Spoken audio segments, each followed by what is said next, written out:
Movie की starting में Athena 1 space station को अर्थ के ऑर्बिट के चक्कर लगाते हुए दिखाया जाता है। इस स्पेस स्टेशन में एक डीएनए टेस्टिंग चल रही होती है, जिसके कारण एक चूहा अपने नॉर्मल साइज से काफी बड़ा और एग्रेसिव हो जाता है। वो पूरे स्पेस स्टेशन में तबाही मचा देता है, साथ ही क्रू मेंबर्स को मार भी देता है। कैरी लास्ट सर्वाइवर होती है, जो अपनी जान बचाने के लिए इवैक्यूएशन कैप्सूल की तरफ जाती है और अर्थ पर मौजूद स्पेसशिप ऑपरेटर्स को उससे कैप्सूल का एक्सेस देने के लिए बोलती है, जिस पर उस स्पेस स्टेशन की ओनर क्लैरे उससे रेडियो पर बोलती है वो उसे एक्सेस तभी देंगे जब वो अपने साथ सैंपल लेकर आएगी। कैरी रिस्क लेकर सैंपल्स की 3 बॉटल्स कलेक्ट करती है और जैसे ही वो कैप्सूल की तरफ जाने लगती है, वो चूहा वहां आ जाता है। वो अपनी जान बचाते हुए कैप्सूल की ओर जाती है और उसमें बैठ जाती है। जैसे ही उसका कैप्सूल स्पेस स्टेशन से डिटैच होता है, वो स्पेस स्टेशन ब्लास्ट हो जाता है। कैप्सूल जैसे ही अर्थ के ऑर्बिट में एंटर करता है, उसमें भी ब्लास्ट हो जाता है और उसके पार्ट्स अर्थ की तरफ गिरने लगते हैं। नेक्स्ट सीन में डेविस को दिखाते हैं, जो कि यूएस आर्मी स्पेशल फोर्सेस का एक्स सोल्जर होता है और अब सैंटियागो वाइल्ड लाइफ सेंचुरी में एज अ प्राइमेटोलॉजिस्ट काम करता है। वो कुछ विजिटर्स को अपने ट्रेन किए हुए एल्पिनो गोरिल्ला, जिसका नाम जॉर्ज होता है, उससे मिलवाने लाता है। जॉर्ज जब छोटा था तो कुछ शिकारियों ने उसकी मां को मार दिया था, लेकिन जॉर्ज को डेविस बचा लेता है और अपने साथ ले आता है। जॉर्ज काफी स्मार्ट चैंप होता है। डेविस ने उसे साइन लैंग्वेज भी सिखाई होती है। वो सभी विजिटर्स जॉर्ज से मिलकर काफी खुश होते हैं। उसी रात को कैरी का जो कैप्सूल ब्लास्ट हुआ था, उसके अंदर मौजूद डीएनए के सैंपल के 3 कंटेनर्स में से एक कंटेनर एवरग्लेड की रिवर में गिरता है, जिसे एक क्रोकोडाइल खा लेता है। दूसरा कंटेनर एक फॉरेस्ट में गिरता है और एक वॉल्फ उसे कंज्यूम कर लेता है। तीसरा कंटेनर वाइल्ड लाइफ सेंचुरी में जॉर्ज की टेरिटरी में जाकर गिरता है, जिसके कांटेक्ट में आने से जॉर्ज भी उसे इफेक्ट हो जाता है। अगले दिन डेविस को पता चलता है कि जॉर्ज ने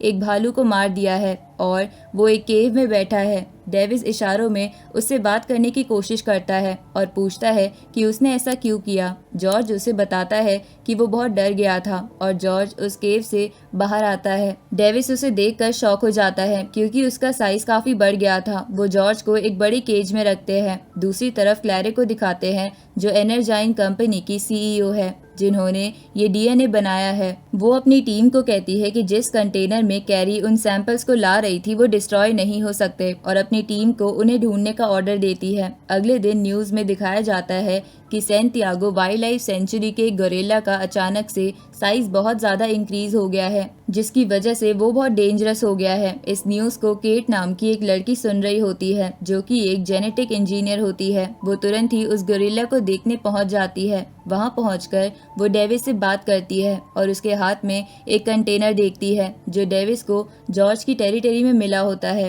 केट कहती है कि वो कंटेनर उसका है, लेकिन डेविस उसकी बात नहीं सुनता और उसे वहां से जाने को बोलता है। तब केट उसे बताती है कि तुम्हारे गोरिल्ला का साइज अभी और बढ़ता जाएगा और वो और भी ज्यादा एग्रेसिव होता जाएगा, लेकिन वो उसे ठीक कर सकती है। ये सब सुनकर डेविस उसे जॉर्ज के पास ले जाता है। वहां जाकर वो बताती है कि उनकी कंपनी ने एक डायनासोर, ब्लू व्हेल, शार्क और चीते का डीएनए मिक्स करके एक न्यू डीएनए बनाया है, जिसकी वजह से जॉर्ज की ये हालत है। लेकिन उसे ठीक करने के लिए उसे वो कंटेनर चाहिए होगा, क्योंकि उसमें ही न्यू डीएनए का सैंपल है।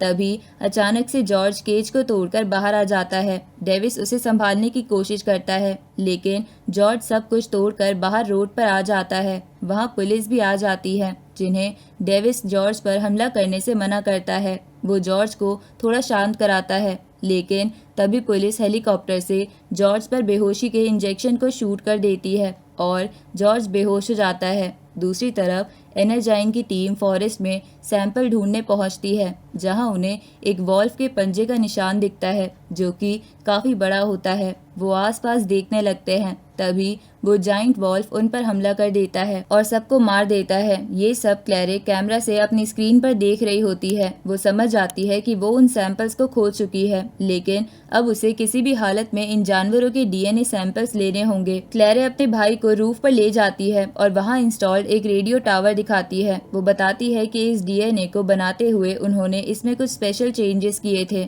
जो भी उस न्यू डीएनए से अफेक्टेड होगा उसे इस रेडियो टावर की लो फ्रीक्वेंसी अपनी तरफ खींचेगी। डेविस और केट को पुलिस पकड़ लेती है। उन्हें लगता है कि उन दोनों ने गोरिल्ला के डीएनए के साथ कुछ एक्सपेरिमेंट किया है, जिसकी वजह से वो ऐसा हो गया है। वो जॉर्ज, डेविस और केट को एक प्लेन में लेकर जा रहे होते हैं। वही दूसरी तरफ क्लैरे को दिखाते हैं, जो उस रेडियो टावर को ऑन कर देती है, और जैसे ही वो ऑन होता है वो जाइंट वॉल्फ और क्रोकोडाइल जो उससे काफी दूर होते हैं उस रेडियो की फ्रीक्वेंसी की तरफ जाने लगते हैं। यहाँ तक कि जॉर्ज, जो पूरी तरह बेहोश था, उस फ्रीक्वेंसी से होश में आ जाता है और प्लेन से बाहर निकलने की कोशिश करता है। जॉर्ज को रोकने के लिए उस पर फायरिंग की जाती है, जो कि प्लेन में रखे एक्सप्लोजिव में जाकर लगती है और प्लेन एक साइड से ब्लास्ट हो जाता है और क्रैश होने लगता है। डेविस और केट पैराशूट पहनकर पैलिन से जंप करते हैं। डेविस अपने साथ एजेंट रुसेल को भी ले जाता है। तभी प्लेन ब्लास्ट हो जाता है। डेविस को लगता है कि जॉर्ज मर गया। नीचे आने के बाद डेविस जॉर्ज की डेड बॉडी को ढूंढता है,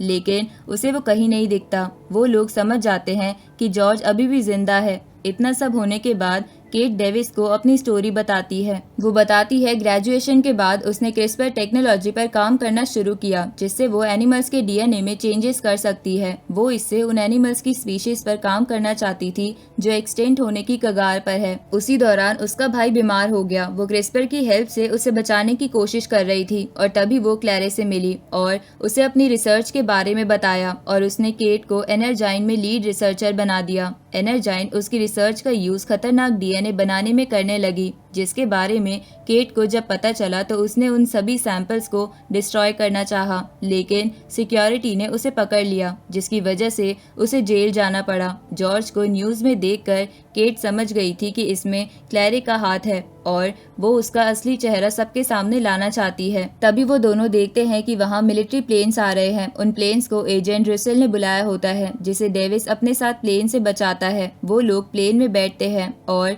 देखते हैं कि मिलिट्री उन एनिमल्स को ट्रैक कर रही है और गोरिल्ला और वॉल्फ तेजी से शिकागो की तरफ जा रहे हैं। केट उन्हें बताती है कि जब वो एनर्जाइन में काम कर रही थी तो वो लोग बैट के डीएनए पर काम कर रहे थे, जिससे वो ऐसी फ्रीक्वेंसी बना सके जो न्यू डीएनए के एनिमल्स को अपनी तरफ अट्रैक्ट कर सके, और शायद ये एनिमल्स उसी फ्रीक्वेंसी को फॉलो करते हुए जा रहे हैं। डेविस और केट कॉलोनेल को बोलते हैं कि वो एनर्जाइन से एंटीडोट लाने में उनकी हेल्प करे, लेकिन वो उन दोनों पर विश्वास नहीं करते और उन्हें इंटेरोगेशन के लिए ले जाते हैं। डेविस सोल्जर से फाइट करता है और एक चॉपर चुराने में कामयाब हो जाता है, जिसमें रुसेल भी उनकी हेल्प करता है। वो दोनों शिकागो पहुंच जाते हैं और देखते हैं कि जॉर्ज और वॉल्फ एक बिल्डिंग जिस पर टावर लगा है उसकी तरफ जा रहे हैं और अब क्रोकोडाइल भी वहां पहुंच गया है। केट और डेविस एनर्जाइन पहुंचते हैं और वहां से एंटीडोट कलेक्ट करते हैं। तभी वहां क्लैरे आ जाती है और अपने भाई के साथ गन पॉइंट पर उनसे वो एंटीडोट छीन लेती है और डेविस को पैर में शूट करके केट को अपने साथ रूफ पर ले जाती है। तभी वो तीनों एनिमल्स बिल्डिंग पर चढ़ने लगते हैं। इससे पहले क्लैरे अपने भाई और केट को लेकर हेलीकॉप्टर में बैठती है। वहाँ जॉर्ज आ जाता है और उनका हेलीकॉप्टर डिस्ट्रॉय कर देता है और वो सब अलग अलग हो जाते हैं। तभी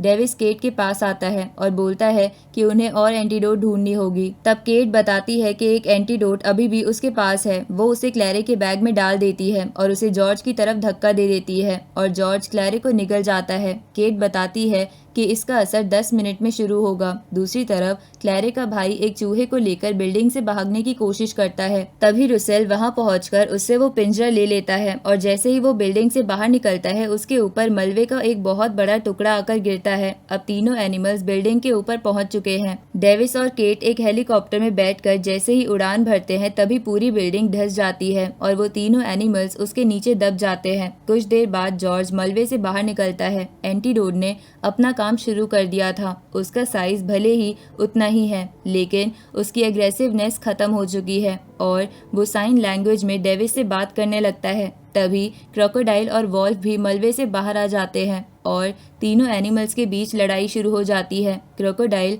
वॉल्फ को मार देता है और जॉर्ज को भी काफी इंजर्ड कर देता है। डेविस हेलीकॉप्टर से क्रोकोडाइल पर शूट करता है और क्रोकोडाइल डेविस की तरफ जाने लगता है। तभी जॉर्ज एक आयरन रोड को क्रोकोडाइल की आंख से आर पार कर देता है। अब दोनों एनिमल्स मर चुके हैं और जॉर्ज भी ठीक हो गया है। मिलिट्री वहां आकर फंसे हुए लोगों को बचाना शुरू करती है, जिसमें जॉर्ज भी उनकी हेल्प करता है और इसी के साथ मूवी खत्म हो जाती है।